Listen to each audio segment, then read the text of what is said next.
জান্নাতি বাগান, কেউ গাছের থেকে ফল পাড়ার দরকার হতো না, সুজা দরকার হয়েছে টুকরির মধ্যে জমা হয়ে গেছে। শুধু তাই নয়, আল্লাহ কয় বালদাতুন তাইয়্যিবা, এটা পবিত্র একটি শহর। এখানে কোনো সাপ বিচ্ছু ছিল না, লাল পিঁপড়া ছিল না, এখানে কোনো কষ্টদায়ক বস্তু ছিল না। এমনকি বাহির থেকে কোনো মহিলা যদি মাথায় উকুন নিয়ে ওই শহরের মধ্যে প্রবেশ করত, হাওয়া লাগার সাথে সাথে তার মাথার উকুনগুলো মরে যাইত। আরো জোরে সুবহানাল্লাহ। আল্লাহ সাবাবাসীকে ডাক দিয়া কয়, এ সাবাবাসী, কুলু মিন রিজকি রাব্বিকুম ওয়াশকুরু লাহ, তোমরা এই গাছের ফল খাও, যা মনে চা তা খাও। একটাই দায়িত্ব রে, তোমরা এগুলো খায়া আমার আল্লাহর শুকরিয়া আদায় করো। নাফরমানি কইরো না, তোমরা আমার শুকরিয়া আদায় কইরো, আমি আল্লাহ বাগান আরো বাড়িয়ে দিব, সুযোগ সুবিধা ফ্যাসিলিটি আমি আরো বাড়িয়ে দিব। তোমরা না শুকরি করো, তোমরা যদি নিয়ামতের কদর না করো, মনে রাখো রে, ওই নিয়ামত তো থাকবে না, আমি আল্লাহ তোমাদের কঠিন শাস্তি দেব। এই কমবক্ত জাতি, বদনসিব জাতি, আল্লাহর ইবাদত বাদ দিয়ে, আল্লাহর একুত্ববাদকে ছেড়ে দিয়ে সূর্যের পূজা শুরু করে দিল। নাউজুবিল্লাহ বলে। অনেক লম্বা কাহিনী, আমি সেদিকে যাব। তাইলে আল্লাহ কয়, নিয়ামত দিলাম আমি রে, সুযোগ সুবিধা আমি দিলাম, আর পূজা করো সূর্যের। বানাইছেন কে? রিজিক দেন কে? সব কিছু আল্লাহ বলেন আমি দিব, আর তোরা পূজা করো সূর্যের। আল্লাহ কয়, আমি বানাইলাম, আমি তোর রিজিক দিই, আমি তোর অক্সিজেন দিই। অসুস্থ হলে আমি আল্লাহ তোকে ভালো করি। আয় তোর মূর্তির সামনে গিয়ে হরে কৃষ্ণ হরে রাম কথা কয়, মূর্তিরে গিয়ে তুই পূজা দেস, দুর্গা মা কালী মারে তুই যায়া বলিস শান্তি দিও। আল্লাহ কয়, হে নিজেই তো শান্তির মধ্যে নাই, কথা কয় না। সাবা জাতিকে আল্লাহ ডাক দেয়া কয়, সাবা কি করলি? এত সুন্দর শহর তোদেরকে দিলাম, এত সুন্দর বাগান তোদেরকে দিলাম, তোরা বলি এটাই করলি। فأعرضوا فأرسلنا عليهم سيل العريم وبدلناهم بجنتيهم جنتين ذواتي أكل خمط وأثل وشيء من سدر قليل। বন্যা বাড়াইছে, বাগানের গাছে যদি বন্যার পানি লাগে, ফল মিষ্টি থাকে না, টক হয়ে যায়, টক হয়ে যায়, শুকা হয়ে যায়, পোকা ধরে, তিতা হয়ে যায়। বন্যা পাঠায়া আল্লাহ এই সুস্বাদু বাগানটাকে দিছেন নষ্ট করে। নষ্টের পিছনে আল্লাহ দায়ী না এরা দায়ী? এরা এর শুকরিয়া আদায় করে নাই, আল্লাহর ইবাদত বাদ দিয়া সূর্যের ইবাদত শুরু করে দিছে। কথা বলেন ঠিক না? আল্লাহ বলেন, যালিকা জাযাইনাহুম বিমা কাফারু, এই যে পরিবর্তনটা হলো, এটা তোমাদের কুফরির কারণে, তোমাদের নাফরমানির কারণে। তোমরা যদি শুকরিয়া আদায় করতে, আমি আরো বাড়িয়ে দিত। কথা বলেন ঠিক কিনা? এটা আল্লাহর বিধান। যারাই নিয়ামতের শুকরিয়া আদায় করে নাই, নাফরমানি করছে, আল্লাহ তাদেরকে শায়েস্তা করছে। কথা বলেন ঠিক কি? ক্ষমতা পায়া ক্ষমতার সৎ ব্যবহার যদি কেউ না করে, ক্ষমতায় রাখে না, নামায়। এই বুঝতে হবে যে নাশুকরি করা, অকৃতজ্ঞ হওয়া, এটা আল্লাহর কাছে বহুত বড় অপরাধ। কথা বলেন ঠিক না বেঠিক? আর যারা সদ্ব্যবহার করে, সঠিক হক আদায় করে, আল্লাহ তাদের এগুলো আরো বাড়িয়ে দেন। ঠিক না? এই জান্নাতে কি হাফেজরা একা যাইব না আপনাদের নিয়ে যাইব? সবাই কয় না, নিয়ে যাবে। নিয়ে আল্লাহ যখন বলবেন ইকরা ওয়ারতাকি ওয়ারাত্তিল কামা কুনতা তুরাত্তিলু ফিদ দুনিয়া, হাফেজ কষ্ট করে তুমি হাফেজে কোরআন হয়েছিলে, এক একটা আয়াত তিলাওয়াত করো আর এক এক তলায় চড়তে থাকো। হাফেজ সাহেব কি বলবেন যে আল্লাহ এই বেদপাড়িয়ার মানুষ যদি লজিং না রাখতো, আমাদের 4টা ডাল ভাতের ব্যবস্থা না করতো, তাইলে আমরা হাফেজ হতে পারতাম। এই যে এখানে পাগড়ি দিছে আর লজিং মাস্টারের নাম কইছে, আপনারা কি মনে করছেন এই নাম এই মাহফিলে আছে না অন্য কোথাও গেছে? কয় না, ঘুমাই গেছেন আপনারা? এদিক দিয়ে হাফেজ সাহেবের নাম কইছে, ওই দিকটা ফেরেশতারা তাদের দফতরের মধ্যে উঠাইছে। যে হাফেজকে আপনার হাতের পাকানো ডাল ভাত খাওয়ায় হাফেজ বানাইছে, এই হাফেজকে এত নিমক খারাপ আপনাদের সারা চলে যাব। কথা কয় আল্লাহ যখন বলবেন হাফেজ এক একটা আয়াত তিলাওয়াত কর আর এক এক তলার দিকে চড়তে থাক, হাফেজ বলবে না না, যাদের অবদানে আমরা হাফেজ হয়েছি, যাদের মায়ায়, যাদের মহব্বত আর ভালোবাসায় হাফেজ হয়েছি, এদেরকে ছাড়া তোমার জান্নাতে যাব না। বুঝলেন? নিমক খারাপ হবে না।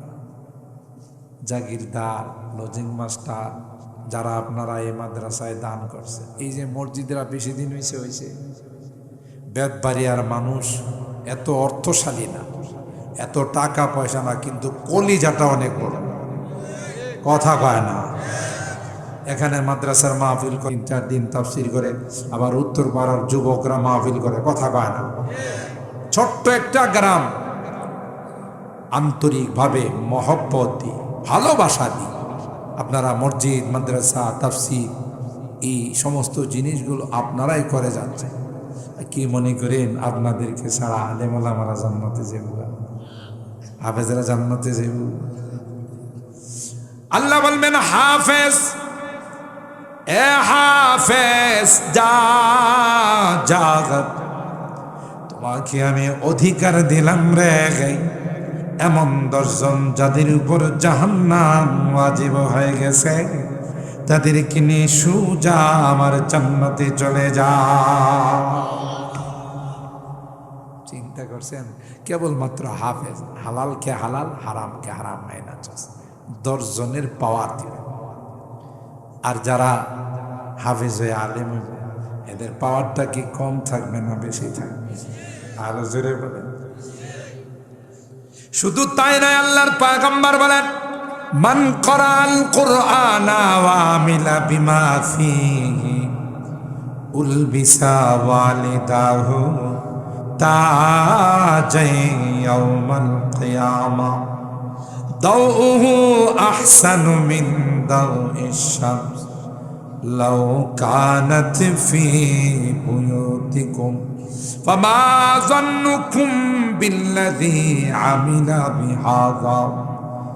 এ মুসলমান, আল্লাহর পয়গম্বর কয় আজকে মাহফিলের মধ্যে হাফেজে কোরআনের মাথায় পাগড়ি দেওয়া হয়েছে রে, বিশাল মাহফিলের মধ্যে যেখানে স্বয়ং আল্লাহ সভাপতি হবে।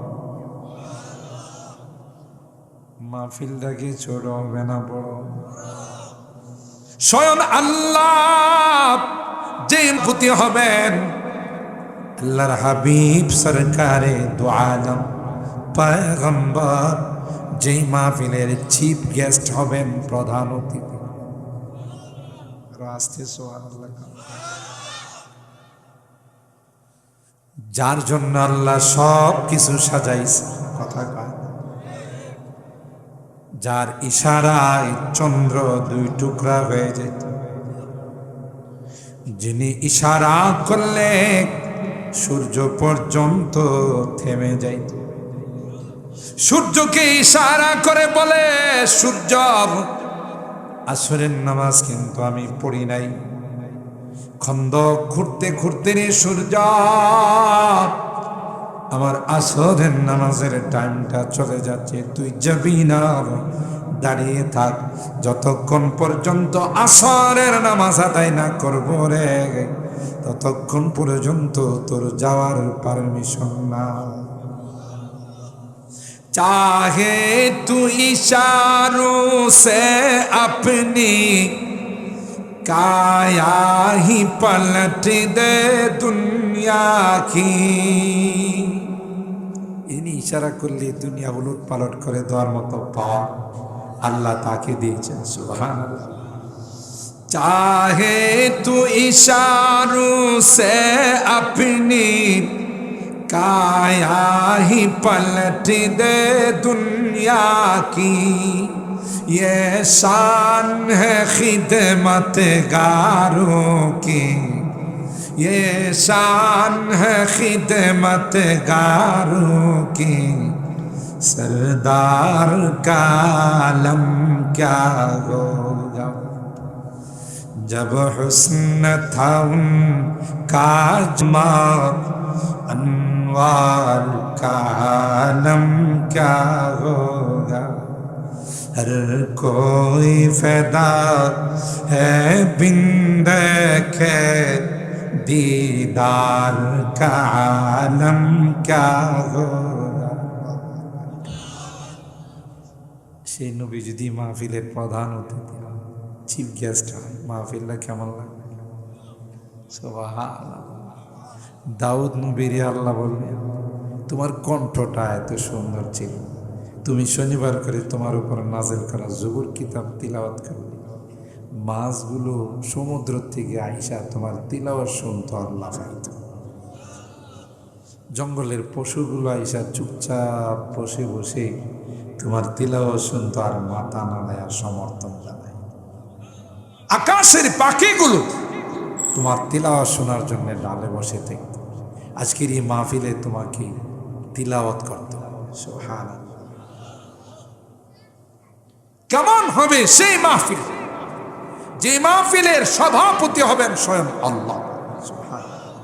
আপনাদের মনে মনে একটা প্রশ্ন আসতে পারে, বাপরি বাবা, ওখানে এতগুলো মানুষ উপস্থিত হবে, না জানে আমি আল্লাহরে দেখতে পারবো কিনা, আমার সিটটা যদি একবার লাস্টে হয়, কথা কয় না, এত জাম লাগবে, যে জাম লাগার কারণে আমি যদি আল্লাহরে দেখতেই না পারি, ওই মাহফিলে গিয়া লাভ কি? ঠিক না? আল্লাহ বলেন না, গোটা মাহফিলের ময়দানটা এমনভাবে আল্লাহ সাজাবেন, সামনে বৈশা যেরকম দেখা যাবে, পিছনের তিনি তার চেয়েতে আরো ভালো দেখবেন। আল্লাহ এমন সুন্দর ব্যবস্থা করবেন। কে? আল্লাহ। সেই মাহফিলে হাফিজে কোরআন আল্লাহ ডাকবেন, আল্লাহু আকবার। হাফিজে কোরআনের মা বাবাকে ডাক দিয়ে আল্লাহ বলবেন, আয় তোমার সন্তান আমার কালাম সিনার মধ্যে ধারণ করেছে, 30 পারা কোরআন তার সিনার মধ্যে সংরক্ষণ করেছে। আজকে আমি আল্লাহ তোমাদের মাথায় নিজ হাতে নূরের মুকুট পরাই দেব। কেমন নূরের মুকুট হবে? দাউহু আহসানু মিন দাউইশ শাম লাউ কানাত ফি বুয়ুতিকুম। আল্লাহর হাবিব কয়, এই নূরের মুকুটের আলো হবে, সিবগাতুল্লাহ নূর সাহেব বলেন না, একটা হীরকখণ্ড, একটা হীরকখণ্ডের দাম যদি এত হয়, যে মুকুটটা টোটাল নূর দিয়া বানানো হবে, তার দাম কত? এমন আলো হবে, এমন প্রকাশ মারবে, যদি সূর্যটা কাহারো ঘরে ঢুকে যায়, সূর্যটা যদি কাহারো ঘরের মধ্যে বন্দী হয়ে যায়, তার আলোটা কম হবে না বেশি হবে? বর্তমানে সূর্য কি বেদবাইরাত থেকে উড়ে, বিশ্ব রোডের মোড়ের থেকে, আশুগঞ্জের থেকে, সূর্য তা কোটি কোটি মাইল দূরের থেকে আলো দেয়। সেই আলোর কারণে গোটা পৃথিবী আলোকিত হয়। সেই সূর্যটা যদি কারো ঘরের মধ্যে ঢুকে যায়, তাইলে আলোটা কি পরিমাণ হবে বর্ণনা দেয়া কোলানো যাবে। আল্লাহ বলেন তার মতো না, আর চাইতে অনেক অনেক বেশি আলোকিত হবে। ভাগ্যবান, খুশনসিব ওই মা বাবা, যে মা বাবার একটা সন্তান হাফেজ।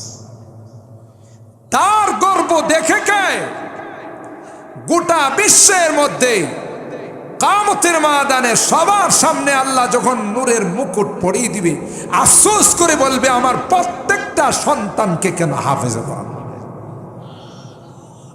এখন তো বুঝে না, এখন বুঝে না, মনে করে ফকিরি ভরা ভরায় লাভ কি, ঠিক না? ফকিরি ভরা ভরা একসময় এই স্লোগানটা খুব বেশি ছিল, নেগেটিভ স্লোগান। বলা হয়তো মাদ্রাসাগুলো ব্যাঙ্গের ছাতার মতো গজাইতেছে, মাদ্রাসায় যারা পড়ে এদেরকে সন্ত্রাস, জঙ্গিবাদ, মৌলবাদ। ইনশাআল্লাহ কিয়ামত পর্যন্ত এই বাংলাদেশে আর এই স্লোগান কেউ দেওয়ার সাহস পাবে না। কথা কয় না? পাবে। এই সময় শেষ। এটা মুসলমানের বাংলাদেশ। কথা বলেন ঠিক কিনা? যারা মুসলমানিত্ব সমর্থন করে, কোরআন মাইনা, ইসলাম মাইনা, আলেম ওলামাদেরকে মাইনা চলবে, তারাই থাকবে। ভালো না লাগলে পিয়ারে হিন্দুস্তান মে চলে যাও। কথা ঠিক না? প্যারে হিন্দুস্তান মে চলে যাও। এতদিন মনে করছে নত জানো, আজকে একটু লং মার্চ করে দেখাই দেওয়া হয়েছে যে আমরা বাঘের বাচ্চা। কথা কয় না? মনে করো না বাংলাদেশের মানুষ দুর্বল। আমরা রৌমারিতে রাত্রের আধারে যখন আমার দেশ দখল করতে তোমরা আসছিলা, তখন কিন্তু সিম্পল একটা নমুনা দেখাই দিছি আমরা। 100 জন বিএসএফকে বিনা হিসাবে জাহান্নামে পাঠাই দিছি, ঠিক না? তখন থেকে দাদারা চিন্তা করছে, বাপরি বা বাঙালি জাতি শুরু হইলে কি সাপ। বাংলাদেশের সেনাবাহিনী বিশ্বের যে কোনো শান্তি মিশনে গিয়ে তারা সবচাইতে বড় পুরস্কারটা নিয়ে আসে। যে দুর্গম এলাকায় আমার দেশের সেনাবাহিনী কাজ করে, শান্তি প্রতিষ্ঠা করে, কোনো দেশের সেনাবাহিনীরই সাহস পায় না। তাহলে কি এটাতে বাংলাদেশের আয়তন ছোট হতে পারে? এটাকে চট্টগ্রামে কয় আরিয়ন, ছোটন, মিডাউন, গটগুটাউন। কথা কয় না? দেখতে ছোট হইল, সাহস কিন্তু অনেক বেশি। কথা কয় না?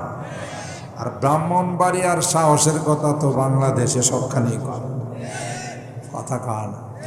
ব্রাহ্মণবাড়িয়ার মানুষের সাহস গোটা বাংলাদেশের মানুষ বলে, কখনো যদি বাংলাদেশে কোরআনী হুকুমত কায়েম হয়, এই কোরআনী হুকুমত সবার আগে ব্রাহ্মণবাড়িয়ার জমিন থেকে কায়েম হবে।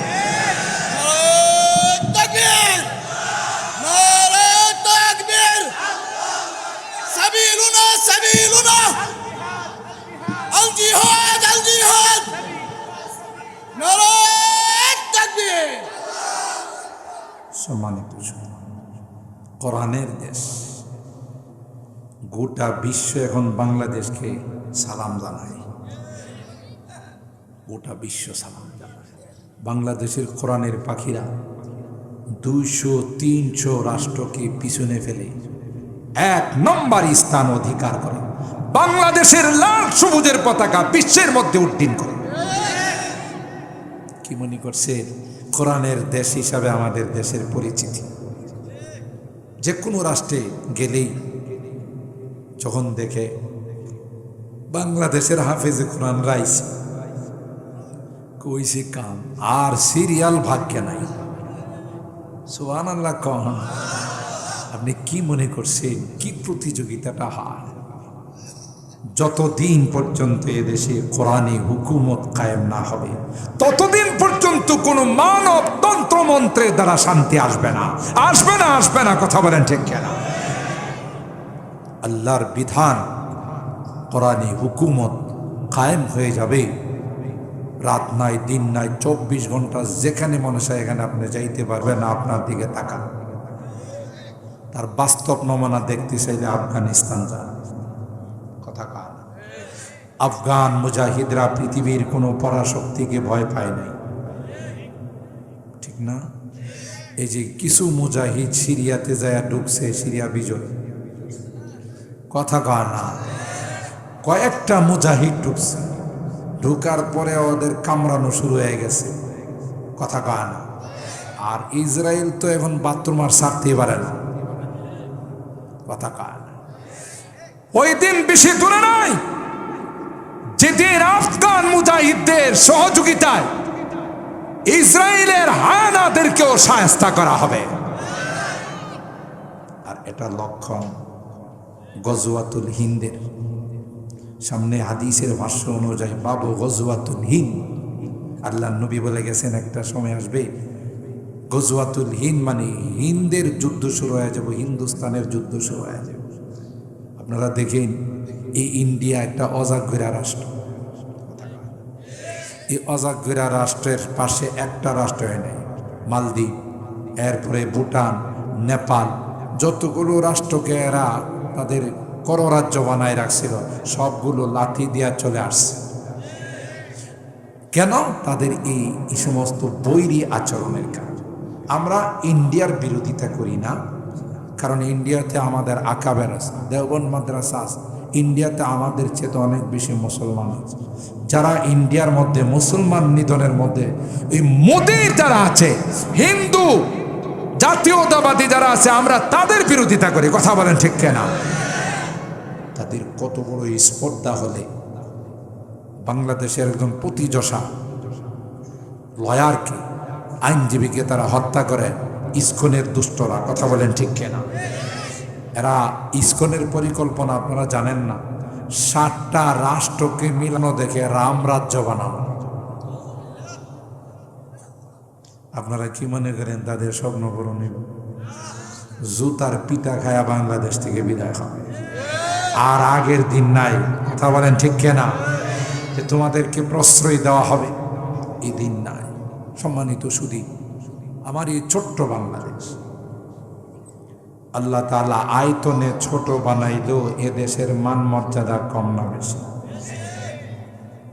এই ছোট্ট বাংলাদেশে যেই পরিমাণ কোরআনের মাদ্রাসা আছে, যেই পরিমাণ মসজিদ আছে, যেই পরিমাণ তাফসীর হয়, যেই পরিমাণ মাহফিল হয়, যে পরিমাণ আলেম উলামা আছে, অনেক বড় দেশেও তা খুঁজে পাওয়া যায়। কথা বলেন ঠিক কিনা? এটা বিশেষ করে আল্লাহর নিয়ামত, ঠিক না ভাই? ঠিক। লাকাদ কানা লিসাবাইন ফি মাসকানিহিম আয়া জান্নাতানি আন ইয়ামিনিন ওয়া শিমাল কুলু মির রিজকি রাব্বিকুম ওয়াশকুরু লাহু বালদাতুন তাইয়্যিবাতুন ওয়া রাব্বুন গফুর। আল্লাহ বলেন, সাবা নামক জাতিকে আমি আল্লাহ এত বড় নিয়ামত দিয়েছিলাম। এ ভাই, কোরআনের সূরাতুস সাবার মধ্যে আল্লাহ বলেন তাদের এই সম্মানিত শুধু এই মাদ্রাসাগুলো খুব ভালো করে বুঝছেন, জাতির জন্য অনেক বড় নিয়ামত, ঠিক না বেঠি? জাতির জন্য অনেক বড় নিয়ামত। এই নিয়ামত আল্লাহ আমাদের জন্য দান করছে। সুবহানাল্লাহ। এই যে হাফেজে কোরআনগুলো কোরআন তেলাওয়াত করে, হাফেজে কোরআনগুলো ভোর রাত্রে ওইটা জাতির জন্য দোয়া করে। এটা যে এলাকার জন্য, জাতির জন্য, দেশের জন্য যে কত বড় রহমত আমরা হারে হারে টের পাইছি। ভূমিকম্প আসে, একটু সিগন্যাল দিয়া চলে যায়। ভূমিকম্পরে জিজ্ঞাসা করা হলে কি ব্যাপার, অ্যাকশনে গেল না? কেমনে যাবো? বেদবাইরার সিরাজুল উলুম মাদ্রাসার ছাত্ররা কোরআন শিখ পড়তেছে। জামিয়া ইউনুসিয়াতে কোরআন শিক্ষা দেওয়া হচ্ছে, হাফেজ বানানো হচ্ছে, আলেম বানানো হচ্ছে। কথা বলেন ঠিক কিনা? এই জন্য আমরা যাইতে পারি। এই মাদ্রাসাগুলোর কারণে গোটা দেশ এবং জাতিকে আল্লাহ হেফাজত করতেছে। ঠিক না ভাই? ঠিক।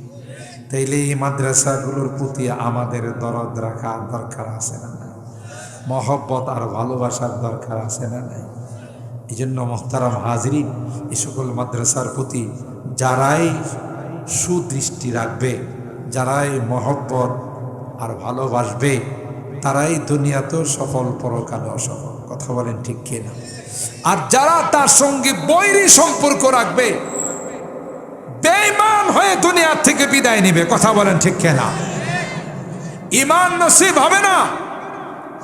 কারণ আলেম ওলামা নায়েবে রাসূল কোরআনের পাখিদেরকে যারা ভালোবাসে না, যারা এই সকল মাদ্রাসাগুলোকে ভালোবাসে না, তাদের পরিণতি ভালো হয় না। আমার চোখের সামনে আমি দেখছি, আমার এই জীবনের অভিজ্ঞতার কথা বলতেছি আপনাদেরকে। একজন অনেক বড় টাকাওয়ালা আলেম ওলামাদের সাথে সম্পর্ক ভালো রাখত না। একটা পর্যায়ে কোরআন সুন্নাহর আলোকে আমি তাকে বললাম, আপনার কিন্তু লক্ষণ ভালো না। ভালো করে শুনেন, আমি বললাম আপনার লক্ষণ ভালো না। কেন? আপনি যেভাবে মাদ্রাসার ছাত্রদেরকে আর দৃষ্টিতে দেখেন, আলেম ওলামাদের সাথে খারাপ সম্পর্ক রাখেন, জানি না মৃত্যুটা আপনার কিভাবে হবে। কোরআনের কথা, হাদিসের কথা, মান আদালি ওয়ালিয়ান ফাকাদ আযানতুহু বিল হক। হাদিসে কুদসির মধ্যে আল্লাহ বলেন, যারা আমার ওলিদের সঙ্গে, নায়েবে রাসূলদের সঙ্গে, কোরআনের পাখিদের সঙ্গে খারাপ সম্পর্ক রাখবে, আমি তাদের সঙ্গে যুদ্ধের ডিক্লার দেব। নাউজুবিল্লাহ বলেন। আমার চোখের সামনে মরার সময় এমন পছন তার পিছন দিয়া শুরু হয়েছে, যেই পছনের কারণে তার পরিবারের কেউ তার ধারে কাছে যাইতে পারে। পচা দুর্গন্ধ। আয়সা পায়ে ধরে বসে রয়েছে, বলতেছে, আপনি যে বলছিলেন যে মৃত্যুটা ভালো হয় না, এটা তো শুরু হয়ে গেছে, আমরা দেখতেছি, আপনি মাফ করে দেন। আমি বললাম, আমার সাথে কোনো বেয়াদবি করে না, কিন্তু শুনছি সমস্ত আলেমওয়ালা আমাদের সাথে সে বেয়াদবি করছে। একটা পর্যায়ে পচতে পচতে দুর্গন্ধ পুরা ঘরের মধ্যে ছড়াই গেছে, কেউ তার ধারে কাছেও যায় না। মৃত্যুর সময় মুখ দিয়া কোনো কথা বের হয় না। মৃত্যুর সময় ছেলেরা বলতেছে যে কি পরিমাণ যে কষ্ট হইতেছে আমরা বুঝতেছি।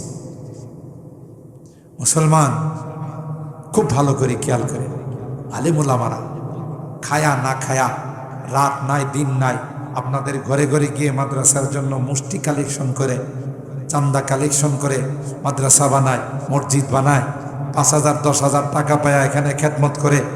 হ্যাঁ, নিজের কোনো সুখ শান্তির চিন্তা করে না। আর তার সঙ্গে আপনি বেয়াদবি করবেন, এটা আসমানের মালিক বরদাস্ত করতে পারে। যতদিন কোরআনের শিক্ষা আছে, যতদিন কোরআনের মাদ্রাসা আছে, ততদিন আসমান আর জমিন আছে। এগুলো থাকবে না, আসমান জমিন থাকবে না, দুনিয়ার কোনো নিজাম থাকবে না। কথা বলেন ঠিক কিনা?